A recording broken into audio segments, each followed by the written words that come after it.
सभी विद्यार्थियों का एसवी चिल्ड्रन अकेडमी रावला मंडी के इस ऑनलाइन प्लेटफॉर्म पे स्वागत है। जैसे कि आपको लगातार वीडियो उपलब्ध करवाए जा रहे हैं और ज्योग्राफी और राजनीति विज्ञान के उपलब्ध हो चुके हैं।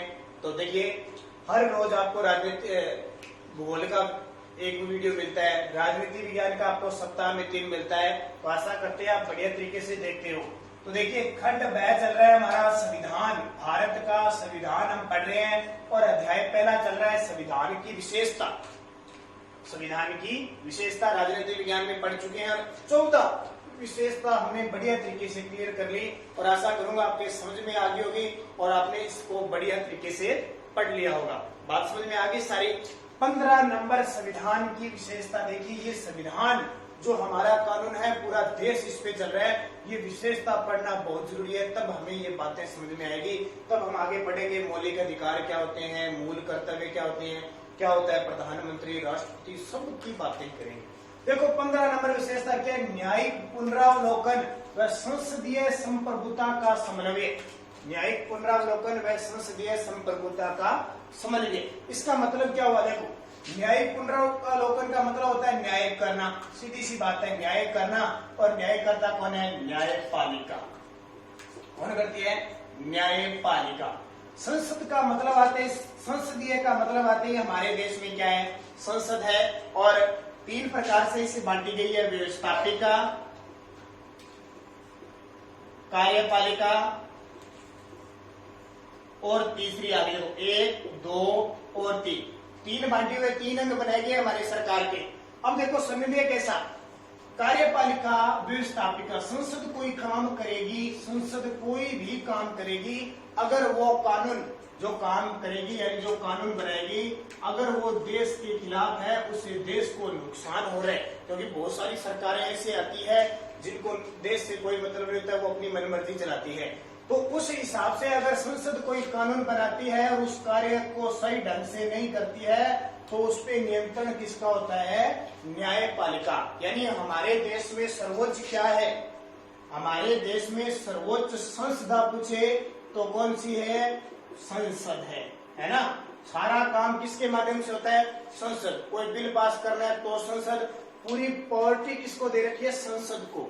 लेकिन फिर भी संसद की सुरक्षा और संसद द्वारा बनाए गए कानूनों पर नियंत्रण कौन करती है? न्यायपालिका करती है।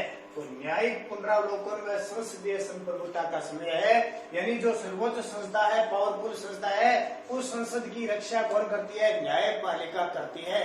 क्या किससे करती है? तो देखो, संसद ने कोई कानून बना दिया, संसद ने कोई कानून बना दिया, मान लो कोई किसी प्रकार का कानून बनाते हो, जैसे मैं नॉर्मल ले लेता हूँ 3 तलाक। 3 तलाक संसद ने कानून बनाया, फिर 3 तलाक में क्या होगा कि अगर कोई पुरुष एक महिला को तलाक तलाक कह के अगर इस तरह छोड़ देता है, अब छोड़ दिया मान लो, संसद ने तो कानून बना दिया इसको और सजा का प्रावधान कर दिया, भी ऐसे करोगे तो इतनी सजा होगी, ऐसे करोगे ऐसे सजा। अगर फिर भी किसी व्यक्ति ने इसका उल्लंघन किया, इस कानून का उल्लंघन किया, तो वो महिला, यानी एक पुरुष है और एक महिला है, ठीक है, पुरुष और महिला है। पुरुष ने इस महिला को, क्योंकि क्या होता है 3 तलाक का मतलब 3 बार तलाक कहते ही और उनका तलाक हो जाता है, वो अलग अलग रहने लगते। ये महिला कहाँ जाएगी? ये कोर्ट में जाएगी ना, यानी न्याय के लिए जाएगी। तो इस संसद द्वारा बनाए गए कानून की रक्षा कौन कर रही है? न्यायपालिका कर रही है कि नहीं कर रही है? तो न्यायपालिका कानून का, संसद द्वारा बनाए गए कानून की रक्षा कर रही है। इसका मतलब न्यायपालिका और संसद दोनों में क्या है? समप्रभुता। अगर संसद ने कोई अच्छा काम नहीं किया, देश के प्रति अच्छा काम नहीं किया, कोई गलत कानून बना दिया, तो भी रक्षा कौन करती है? न्यायपालिका। तो ये संविधान की खास विशेषता है नंबर 15। अब 16 नंबर संविधान की विशेषता देखिए क्या होती है।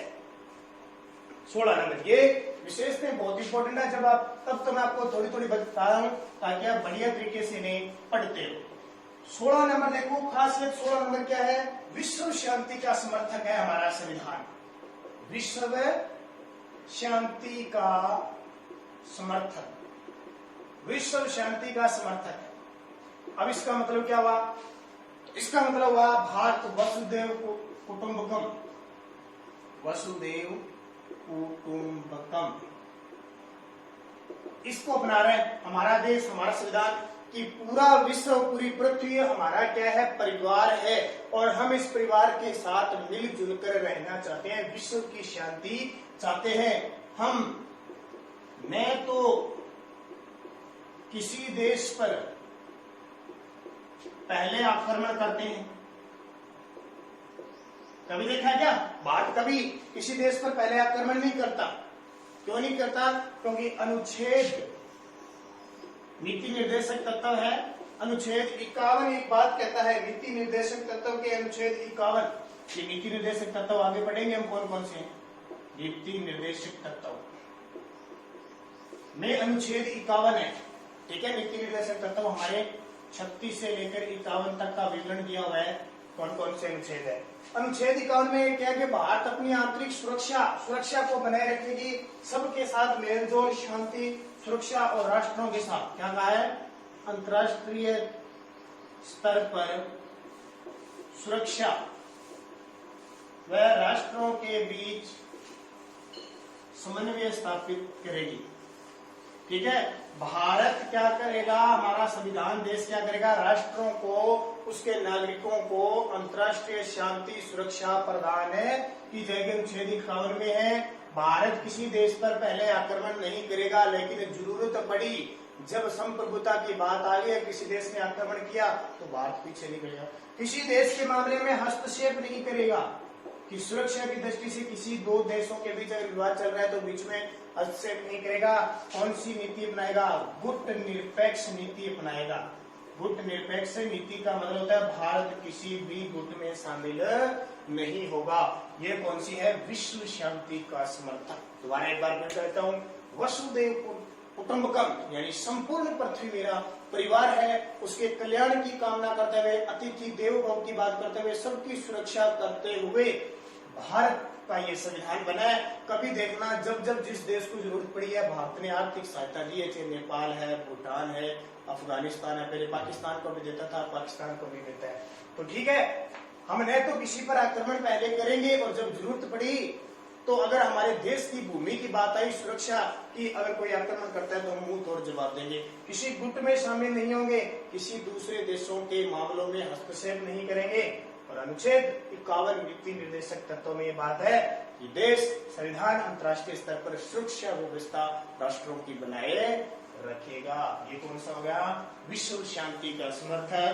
16 नंबर विशेषता जो बहुत इंपॉर्टेंट आपके लिए होती है। 17 नंबर विशेषता देखिए, थोड़ी है ध्यान रखना, 20 विशेषता ज्यादा नहीं, ये 20 है। 17 नंबर देखिए, 17 नंबर विशेषता क्या होती है आपकी, तो 17 नंबर है आपातकालीन उपबंध। बहुत ही इंपॉर्टेंट, आपातकालीन उपबंध। आपातकालीन हो गया, जब जब किसी हमारे देश में जब भी आपातकाल की जरूरत हो जाए, इसका मतलब तुरंत प्रभाव से कोई कार्यवाही करनी है, और ऐसा आ जाए कोई सुरक्षा की दृष्टि से या किसी भी प्रकार से हमें ऐसा लगे कि भारत पर संकट आ गया है, तो उस हिसाब से हम आपातकाल लगा सकते हैं। यानी पूरी शक्ति किसके हाथ में आती है, केंद्र सरकार के हाथ में आती है, राष्ट्रपति के हाथ में आ जाती है। यानी पूरा देश, देखो भाग कितने हैं हमारे संविधान में, भाग कितने हैं, 22। लेकिन आपातकालीन उपबंध का भाग 18 में आपातकालीन उपबंध की बात की गई कि हमारे देश के किसी भी क्षेत्र में अचानक संकट उत्पन्न हो जाए तो उस क्षेत्र पर राष्ट्रपति शासन यानी केंद्र का अधिकार लागू हो जाता है।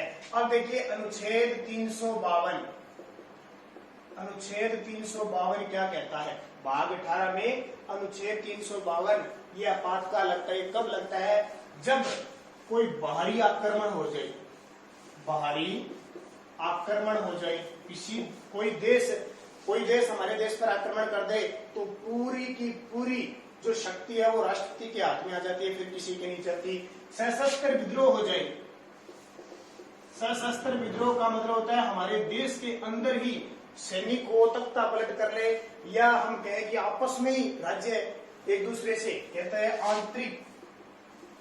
आंतरिक विरोध हो जाए, पूरे देश में दंगे भड़क जाए तो राष्ट्रपति शासन लग जाता है। ठीक है, बाहरी आक्रमण हो, सशस्त्र विद्रोह हो, आंतरिक विद्रोह हो जाए, किसी भी प्रकार का युद्ध की स्थिति हो जाए तो अनुच्छेद 52। ठीक है, बाहरी आक्रमण युद्ध की स्थिति, बाहरी आक्रमण का मतलब युद्ध हो गया, तो युद्ध की स्थिति हो जाए तो अनुच्छेद 352 के तहत क्या लगता है, राष्ट्रीय आपातकाल। और राष्ट्रीय आपातकाल मतलब राष्ट्रपति के हाथ में सारी शक्ति आ जाती है। ठीक है, जैसे भारत चीन युद्ध हुआ था ना 1962 में, तो ऐसा हो गया। तो आज तक 3 बार लगा है, 1975 के आसपास, 1975, 62 और जो 71 में हुआ था युद्ध। ठीक है, तो आज तक 3 बार। अनुच्छेद 356 एक और लगता है, ये तीनों याद करना, पेपर में आएंगे सीधे सीधे। अनुच्छेद 356 कब लगता है? अनुच्छेद 356 कब लगता है? जब राज्य में संवैधानिक स्थिति, राज्य में संवैधानिक स्थिति, राज्य में संवैधानिक स्थिति विफल हो जाए, विफल हो जाए। इसका मतलब क्या हुआ? अगर सरकार को लगे, राष्ट्रपति को लगे भी राज्य में संविधान के रूप शासन नहीं चल रहा है, सरकार नहीं चल रही है, तो वहां उस सरकार को हटाकर राष्ट्रपति शासन लग सकता है। जैसे हमारे राजस्थान में दंगे चल रहे हैं ना, राजनीतिक सियासत चल रही है, हो सकता है अगर ज्यादा लंबा चले तो भारत पर राष्ट्रपति शासन, राजस्थान में राष्ट्रपति शासन भी लग सकता है। तो हो सकता है अगर जरूरत पड़ी तो 356 लग सकता है, लेकिन जरूरत नहीं हो। अनुच्छेद 360, अनुच्छेद 360 होता है वित्तीय आपातकाल। जब हमारे देश में धन की कमी आ जाए, पैसा हो ही नहीं, तब तीसरा वित्तीय आपातकाल लगता है 360 अनुच्छेद के तहत। लेकिन आज तक हमारे भारत में नहीं लगा। ये ध्यान रखना, 3 बार लग गया, ये 100 से अधिक बार लग गया, ये 100 से अधिक बार, बहुत बार, और ये आज तक नहीं लगा, कभी नहीं लगा। ये ध्यान रखना, वित्तीय आपातकाल। तो ये हमारे आपातकाल उपबंध अनुच्छेद 17, ये 17 नंबर इसकी विशेषता हो जाएगी। जरूरी नहीं है आपको विशेषता कर्म से लिखनी, कैसे भी लिख सकते हो। तो अगले वीडियो में अगली 3-4 जो विशेषताएं हैं वो हम बढ़िया तरीके से क्लियर करेंगे। तब तक आप इनको पढ़ते रहना।